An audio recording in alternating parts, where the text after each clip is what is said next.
Hi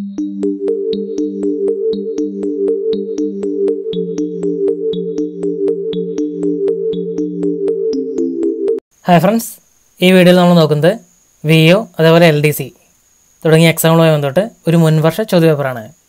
ഇത് 2014 LDC Kottayam ജില്ലയിൽ ചോദിച്ച പ്രധാനപ്പെട്ട ചോദ്യങ്ങളും അവയുടെ ഉത്തരങ്ങളുമാണ്. 2019 ഒരു പ്രധാനപ്പെട്ട എക്സാമായിരുന്നു ഖാദി ബോർഡ് LDC. ഇന്നലെ കഴിഞ്ഞ ഖാദി ബോർഡ് LDC ഞാനിടുന്ന മുൻവർഷ ചോദ്യപേപ്പറിൽ നിന്ന് ഒരുപാട് ചോദ്യങ്ങൾ ചോദിച്ചിരുന്നു. അപ്പോൾ ആ ഖാദി ബോർഡ് LDCൻ്റെ അതേ സിലബസ് തന്നെയാണ് VAയ്ക്കും അതുപോലെ തന്നെ LDCക്കും വരുന്നത്. അപ്പോൾ ഇനിയും ചോദ്യങ്ങൾ ചോദിക്കാനുള്ള സാധ്യതയുണ്ട്. നിങ്ങളുടെ വിലയേറിയ അഭിപ്രായങ്ങളും നിർദ്ദേശങ്ങളും എല്ലാം കമൻറ്റ് ചെയ്യുക. പിലാത്ത ക്വസ്റ്റ്യൻ: ചൊവ്വയിൽ ജീവൻ്റെ ഏതെങ്കിലും ഒരു രൂപം കണ്ടെത്താനുള്ള ശ്രമത്തിന് തിരിച്ചടിയാകുന്ന രാസവസ്തു ഇവയിൽ ഏതാണ്?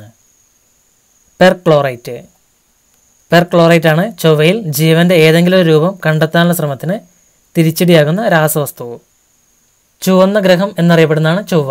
മാർസ് അഥവാ ചൊവ്വയാണ് ചുവന്ന ഗ്രഹം എന്നതിൽ അറിയപ്പെടുന്നത്. തുരുമ്പിച്ച ഗ്രഹം എന്നറിയപ്പെടുന്നു ചൊവ്വയാണ്. ഇരുമ്പിൻ്റെ സാന്നിധ്യമാണ് ചൊവ്വയ്ക്ക് ചുവപ്പ് നിറം നൽകുന്നത്. റോമക്കാരുടെ യുദ്ധദേവൻ്റെ പേര് നൽകിയിരിക്കുന്നത് ചൊവ്വയ്ക്കാണ്. ചൊവ്വയുടെ ഭ്രമണകാലം ഭൂമിയുടേതിന് സമാനമാണ്. ചൊവ്വയുടെ ഉപഗ്രഹങ്ങൾ ഫോബോസ്, ദൈമോസ് എന്നിവയാണ്. ഫോബോസും ദൈമോസും. കറുത്ത ചന്ദ്രൻ എന്നറിയപ്പെടുന്നത് ഫോബോസ് ആണ്. സൗരയൂഥത്തിലെ ഏറ്റവും വലിയ നിർജീവ അഗ്നിപർവ്വതമായ Olympics Mons ചൊവ്വയിലാണ്. Olympics Mons. Carl Sagan സ്മാരകം സ്ഥിതി ചെയ്യുന്നത് ചൊവ്വയിലാണ്. കാൾസാഗൻ സ്മാരകം. ചൊവ്വയുടെ അന്തരീക്ഷത്തിൽ ഏറ്റവും കൂടുതലുള്ള വാതകം കാർബൺ ഡൈ ഓക്സൈഡ് ആണ്. Pathfinder, Spirit, Opportunity, Phoenix, Mars Odyssey എന്നിവ ചൊവ്വയെക്കുറിച്ച് പഠനം നടത്തിയ വാഹനങ്ങളാണ്. ഇന്ത്യയുടെ പ്രഥമ ചൊവ്വ പര്യവേഷണ ദൗത്യമാണ് മംഗൾയാൻ 1. ഇവയിൽ സുപ്രീം കോടതിയുടെ പിൻകോഡ് ഏത്? 110-201. 110-201 സുപ്രീം കോടതിയുടെ പിൻകോഡ്. ഇന്ത്യയുടെ പരമോന്നത നീതിപീഠമാണ് സുപ്രീം കോടതി. സുപ്രീം കോടതിയുടെ ആസ്ഥാനം ന്യൂഡൽഹിയാണ്. സുപ്രീം കോടതിയിലെ ആദ്യത്തെ ചീഫ് ജസ്റ്റിസ് H.J. കനിയാണ്. H.J. കനിയ. സുപ്രീം കോടതി ചീഫ് ജസ്റ്റിസായ ആദ്യ മലയാളി ജസ്റ്റിസ് K.G. ബാലകൃഷ്ണനാണ്. Justice K.G. ബാലകൃഷ്ണൻ. സുപ്രീം കോടതിയുടെ ആദ്യ വനിതാ ജഡ്ജി M.S. ഫാത്തിമ ബീവിയാണ്. M.S. ഫാത്തിമ ബീവി. വനിതകളുടെ 100 മീറ്റർ, 200 മീറ്റർ സ്പ്രിന്റ് ഇനങ്ങളിൽ ലോക ഒളിമ്പിക്സ് റെക്കോർഡുകൾ ആരുടെ പേരിലാണുള്ളത്? ഫ്ലോറൻസ് ഗ്രിഫ് ജോയ്നർ. ഫ്ലോറൻസ് ഗ്രിഫ് ജോയ്നറുടെ പേരിലാണ് വനിതകളുടെ 100 മീറ്റർ, 200 മീറ്റർ സ്പ്രിന്റ് ഇനങ്ങളിൽ ലോക ഒളിമ്പിക്സ് റെക്കോർഡുകൾ. ഇന്ത്യൻ ഒളിമ്പിക്സ് ടീമിനെ നയിച്ച ആദ്യ വനിത ഷൈനി വിൽസൺ ആണ്. ആദ്യമായി ഒളിമ്പിക്സ് ഫൈനലിലെത്തിയ ഇന്ത്യൻ വനിതാ അത്ലറ്റ് PT ഉഷയാണ്. ഒളിമ്പിക് അത്ലറ്റിക്സിൽ ആദ്യമായി സെമി ഫൈനൽ എത്തിയ ഇന്ത്യൻ വനിത ഷൈനി വിൽസൺ ആണ്. താഴെ കൊടുത്തവയിൽ നിഷേധ വോട്ട് സംവിധാനമില്ലാത്ത രാജ്യം ഏതാണ്? പാകിസ്ഥാൻ. ഇത് തന്നിരിക്കുന്നതിൽ പാകിസ്ഥാന് നിഷേധ വോട്ട് സംവിധാനം ഇല്ലാത്തതാണ്. നിഷേധ വോട്ട് രേഖപ്പെടുത്താനുള്ള സംവിധാനത്തോടു കൂടിയ ആദ്യ തിരഞ്ഞെടുപ്പ് നടന്നത് ന്യൂഡൽഹിയിലാണ്. നിഷേധ വോട്ട് രേഖപ്പെടുത്തുന്ന 14ാമത്തെ രാജ്യമാണ് ഇന്ത്യ. നിഷേധ വോട്ട് രേഖപ്പെടുത്താൻ വോട്ടിംഗ് യന്ത്രത്തിൽ അല്ലെങ്കിൽ ബാലറ്റ് പേപ്പറിൽ പിങ്ക് നിറത്തിൽ നോട്ട എന്ന് ഏർപ്പെടുത്തണം. നൺ ഓഫ് ദ എബോവ്, അതാണ് അതിൻ്റെ ഫുൾ ഫോം. നോട്ട എന്ന് രേഖപ്പെടുത്തണം. ഇന്തോനേഷ്യയിൽ നടന്ന മിസ് വേൾഡ് 2013 മത്സരത്തിൽ കിരീടം ചൂടിയത് ഇവരിൽ ആരാണ്? Megan Young. ഫിലിപ്പീൻസുകാരിയായ മെഗൻ യങ് ആണ് ഇന്തോനേഷ്യയിൽ നടന്ന മിസ് വേൾഡ് 2013 മത്സരത്തിൽ കിരീടം ചൂടിയത്. ലോകസുന്ദരി പട്ടം നേടിയ ആദ്യത്തെ ഇന്ത്യക്കാരി റീത്ത ഫാരിയാണ്. വിശ്വസുന്ദരി പട്ടം നേടിയ ആദ്യ ഇന്ത്യക്കാരി സുസ്മിത സെന്നാണ്. സിറിയയിൽ ആഭ്യന്തര കലാപകാരികൾക്ക് നേരെ ഒരു വിഷവാതകം പ്രയോഗപ്പെട്ടതിനെ തുടർന്ന് ആയിരക്കണക്കിന് ആളുകൾ കൊല്ലപ്പെട്ടു. ഏതാണ് ആ വാതകം? സരീൻ. സിറിയയിൽ ആഭ്യന്തര കലാപകാരികൾക്ക് നേരെ പ്രയോഗിച്ച വിഷവാതകത്തിൻ്റെ പേരാണ് സരീൻ. ഇതിനെ തുടർന്ന് ആയിരക്കണക്കിന് ആളുകൾ കൊല്ലപ്പെട്ടു. നിറവും മണവും ഇല്ലാത്തൊരു രാസായുധമാണ് സരീൻ. ടൈൽസ് ഓഫ് അതിരാണിപ്പാടം ഏത് പ്രശസ്ത മലയാളം കൃതിയുടെ ഇംഗ്ലീഷ് പരിഭാഷയാണ്? ഒരു ദേശത്തിൻ്റെ കഥ.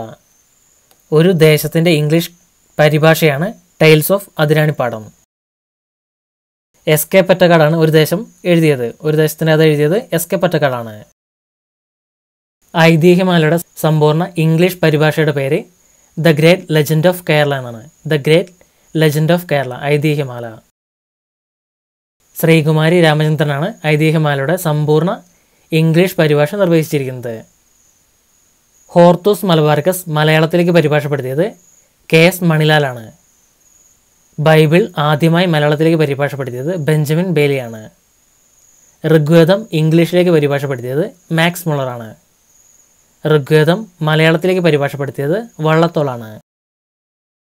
കേരളത്തിൽ പലയിടത്തായി സൂക്ഷിച്ചു വെച്ചിട്ടുള്ള എൻഡോസൾഫാൻ നിർവീര്യമാക്കാനുള്ള പദ്ധതി ഏതു പേരിലാണ് അറിയപ്പെടുന്നത്? Operation blossom spring. Operation blossom spring എന്ന പേരിലാണ് കേരളത്തിൽ പലയിടത്തായി സൂക്ഷിച്ചു വെച്ചിട്ടുള്ള എൻഡോസൾഫാൻ നിർവീര്യമാക്കാനുള്ള പദ്ധതി അറിയപ്പെടുന്നത്. എൻഡോസൾഫാൻ ദുരിതം ഏറ്റവും കൂടുതൽ അനുഭവിച്ച കാസർഗോഡ് ജില്ലയിലെ പഞ്ചായത്താണ് എൻമകജെ. എൻമകജയാണ് എൻഡോസൾഫാൻ ദുരിതം ഏറ്റവും കൂടുതൽ അനുഭവിച്ച കാസർഗോഡ് ജില്ലയിലെ പഞ്ചായത്ത്. എൻഡോസൾഫാൻ ദുരിതം വിധിച്ച കാസർഗോഡ് ജില്ലയിലെ ഗ്രാമങ്ങൾ പെദ്രയും സ്വർഗയുമാണ്. എൻഡോസൾഫാൻ ദുരിതം അന്വേഷിക്കാൻ കേന്ദ്ര സർക്കാർ നിയോഗിച്ച കമ്മീഷനാണ് CD Mayi commission. CD Mayi commission. Kerala സർക്കാർ നിയോഗിച്ച കമ്മീഷൻ C അച്യുതൻ കമ്മീഷനാണ്. C Achuthan commission. ലോകത്ത് ഏറ്റവും കൂടുതൽ എൻഡോസൾഫാൻ ഉൽപ്പാദിപ്പിക്കുന്ന രാജ്യം ഇന്ത്യയാണ്. ഇന്ത്യയിൽ എൻഡോസൾഫാൻ ഉൽപ്പാദിപ്പിക്കുന്ന ഫാക്ടറി സ്ഥിതി ചെയ്യുന്നത് കൊച്ചിയിലാണ്. കൊച്ചിയിലെ ഏലൂരിൽ ഹിന്ദുസ്ഥാൻ ഇൻസെക്ടിസൈഡ് ലിമിറ്റഡ് എന്ന പേരിലാണ് ഫാക്ടറി സ്ഥിതി ചെയ്യുന്നത്. എൻഡോസൾഫാൻ നിരോധിച്ച ആദ്യ രാജ്യം ഫിലിപ്പൈൻസ് ആണ്. എൻഡോസൾഫാൻ വിരുദ്ധ സമരനായികയാണ് MK ലീലാകുമാരിയമ്മ. എൻഡോസൾഫാൻ ദുരിതം പശ്ചാത്തലമാക്കി എൻമകജെ എന്ന നോവൽ എഴുതിയത് അംബികാസുധൻ മാങ്ങാടാണ്.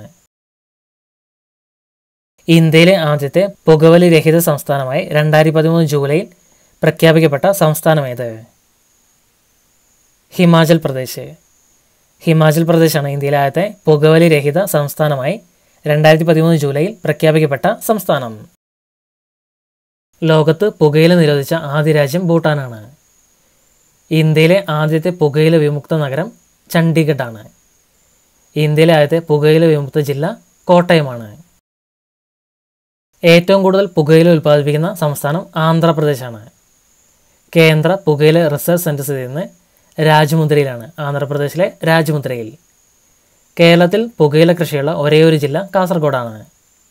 അന്തർദേശീയ പുകയില വിരുദ്ധ ദിനം മെയ് 31. മെയ് 31.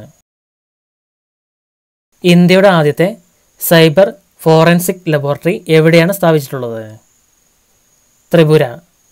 ത്രിപുരയിലാണ് ഇന്ത്യയിലെ ആദ്യത്തെ സൈബർ ഫോറൻസിക് ലബോറട്ടറി സ്ഥാപിച്ചിട്ടുള്ളത്. ത്രിപുരയുടെ തലസ്ഥാനം അഗർത്തലയാണ്. ത്രിപുര ഹൈക്കോടതി ഗുവാഹത്തിയിലാണ്. 3 വശവും ബംഗ്ലാദേശിൽ ചുറ്റപ്പെട്ട് കിടക്കുന്ന ഇന്ത്യൻ സംസ്ഥാനമാണ് ത്രിപുര. ഇന്ത്യയിലെ ആദ്യത്തെ സൈബർ പോലീസ് സ്റ്റേഷൻ ബംഗളൂരുവിലാണ്. കേരളത്തിലെ ആദ്യത്തെ സൈബർ പോലീസ് സ്റ്റേഷൻ സ്ഥാപിതമായത് പട്ടത്താണ്. തിരുവനന്തപുരത്തെ പട്ടത്ത്. ഇന്ത്യയിലെ ആദ്യത്തെ സൈബർ പോസ്റ്റ് ഓഫീസ് സ്ഥാപിതമായത് ചെന്നൈയിലാണ്. ഇന്ത്യയിൽ ആദ്യമായി വനിതകൾക്ക് വേണ്ടിയുള്ള കോടതി ആരംഭിച്ചത് മുംബൈയിലാണ്. എന്നാൽ ഇന്ത്യയിലെ ആദ്യത്തെ സമ്പൂർണ്ണ വനിതാ കോടതി സ്ഥാപിച്ചത് മാൽഡയിലാണ്. പശ്ചിമ ബംഗാളിലെ മാൽഡയിൽ. ഇന്ത്യയിലെ ആദ്യത്തെ വനിതാ പോസ്റ്റ് ഓഫീസ് ആരംഭിച്ചത് ന്യൂഡൽഹിയിലാണ്. കേരളത്തിലെ ആദ്യത്തെ വനിതാ പോസ്റ്റ് ഓഫീസ് ആരംഭിച്ചത് തിരുവനന്തപുരത്താണ്. താഴെ കൊടുത്തിട്ടുള്ളവയിൽ കൂട്ടത്തിൽ പെടാത്ത ഏത്?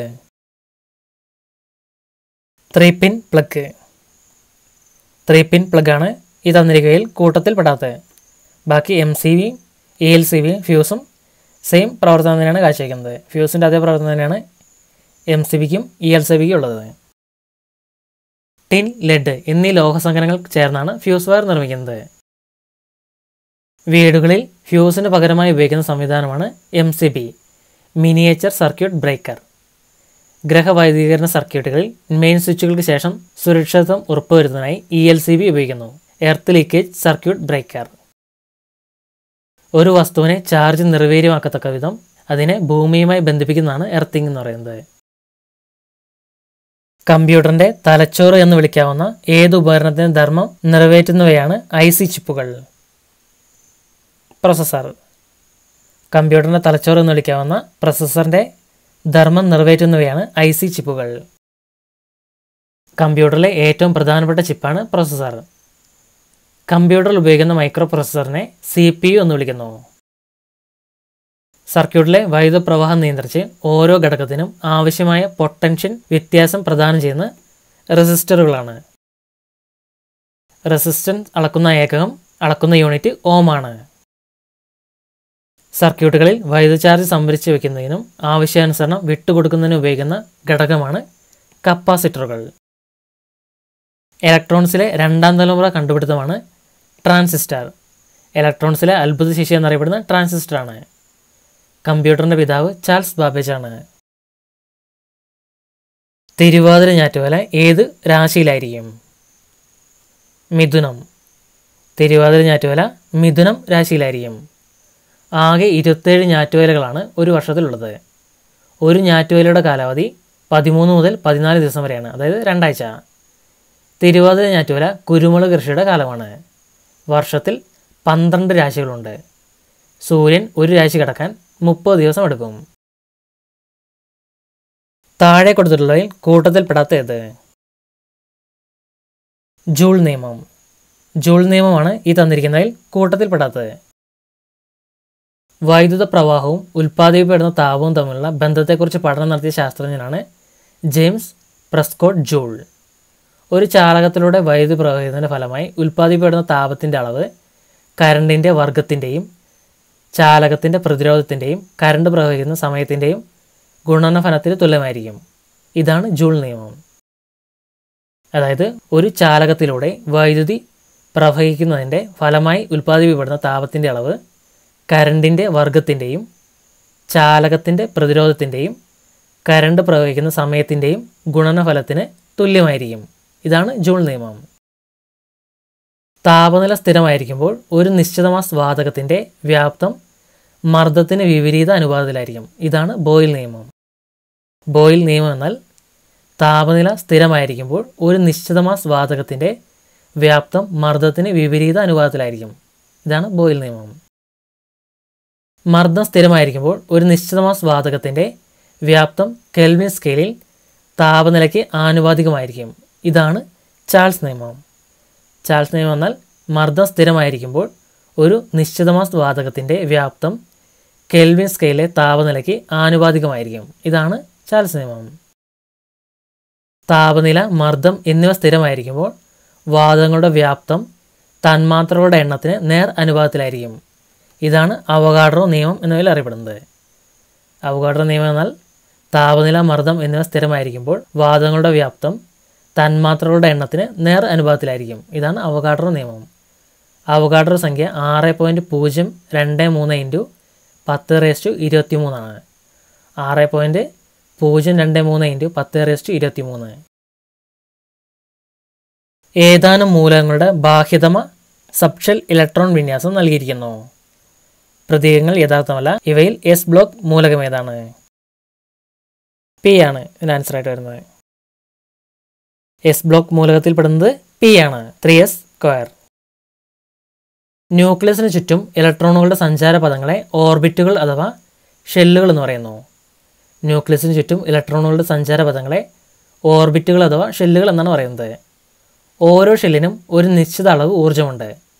ഈ ഷെല്ലുകൾ ഊർജ്ജനിലകൾ എന്നറിയപ്പെടുന്നു. K, L, M, N എന്നിങ്ങനെ ഊർജ്ജനിലകളെ സൂചിപ്പിക്കുന്നു. ഓരോ ഷെല്ലിനും ഒരു നിശ്ചിത അളവ് ഊർജ്ജമുണ്ട്. ഈ ഷെല്ലുകൾ ഊർജ്ജനിലകൾ എന്നറിയപ്പെടുന്നു. KL, MN എന്നിങ്ങനെ ഊർജ്ജനിലകൾ സൂചിപ്പിക്കുന്നു.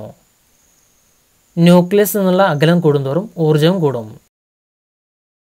ഓരോ ഷെല്ലിൽ ഉൾക്കൊള്ളാവുന്ന പരമാവധി ഇലക്ട്രോണുകളുടെ എണ്ണം കണ്ടുപിടിക്കാൻ 2n² എന്ന സൂത്രവാക്യം ഉപയോഗിക്കാം. 2n². K ഷെല്ലിൽ പരമാവധി 2 ഇലക്ട്രോണുകളും Lൽ 8 ഇലക്ട്രോണുകളും Mൽ 18 ഇലക്ട്രോണുകളും Nൽ 32 ഇലക്ട്രോണുകളും Oയിൽ 50 ഇലക്ട്രോണുകളും പരമാവധി കൊള്ളും. ആവർത്തന പട്ടികയിലെ 1ഉം 2ഉം ഗ്രൂപ്പ് മൂലകങ്ങളാണ് S ബ്ലോക്ക് മൂലകങ്ങൾ. ആധുനിക ആവർത്തന പട്ടികയിൽ 18 ഗ്രൂപ്പുകളും 7 പീരിയഡുകളുണ്ട്. അതിൽ 1ഉം 2ഉം ഗ്രൂപ്പ് മൂലകങ്ങളാണ് എസ് ബ്ലോക്ക് മൂലകങ്ങൾ. എസ് ബ്ലോക്കിലെ മൂലകങ്ങളിൽ അവസാനത്തെ ഇലക്ട്രോൺ വന്നു ചേരുന്നത് എസ് സബ് ഷെല്ലിലാണ്. 13, 14, 15, 16, 17, 18 ഗ്രൂപ്പുകളിലെ മൂലകങ്ങളാണ് പി ബ്ലോക്കിലുള്ളത്. 2ാം ഗ്രൂപ്പിനും 13ാം ഗ്രൂപ്പിനും ഇടയിലുള്ള മൂലകങ്ങൾ ഡി ബ്ലോക്കാണ്.